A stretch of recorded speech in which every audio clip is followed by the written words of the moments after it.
بسم اللہ الرحمن الرحیم۔ السلام علیکم دوستو، ویلکم کرتا ہوں عمران آفیشیل نیوز میں۔ آج میں سعودی عرب سے پاکستانی سفارتخانہ ایمبیسی سے ایک اہم نیوز لے کے آیا ہوں، جو کہ جیسا کہ آپ کو معلوم ہے کہ پاکستانی سفارتخانہ کتنا اچھا ہے، کیسے کام کرتا تھا۔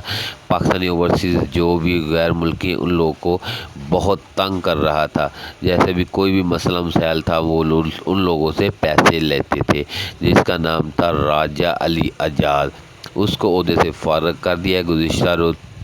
عمران خان نے 6 رکنی ایک ٹیم بنا دی ہے جو کہ اس کے خلاف کارروائی کرے گی، اور اس کو واپس بلا لیا۔ اب اس کی جگہ ایک اور لیفٹیننٹ بلال اکبر اس کو تعینات کر دیا ہے۔ وہ بہت اچھا انسان ہے، انشاءاللہ تعالی وہ پاکستانی سفارتخانہ ایمبیسی ادھر جو کہ میرے جو بھائی پردیسی ہیں، اوورسیز ہیں، ان کے لیے وہ اچھا کام کرنے میں ثابت ہوگا۔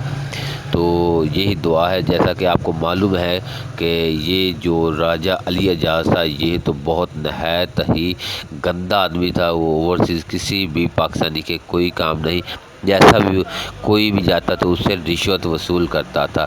یہ عمران خان کے بیان ہے، اس کے خلاف سخت کارروائی ہونی چاہیے کہ نہیں، یہ کمنٹس میں آپ ضرور بتائیں۔ تب تک اللہ حافظ۔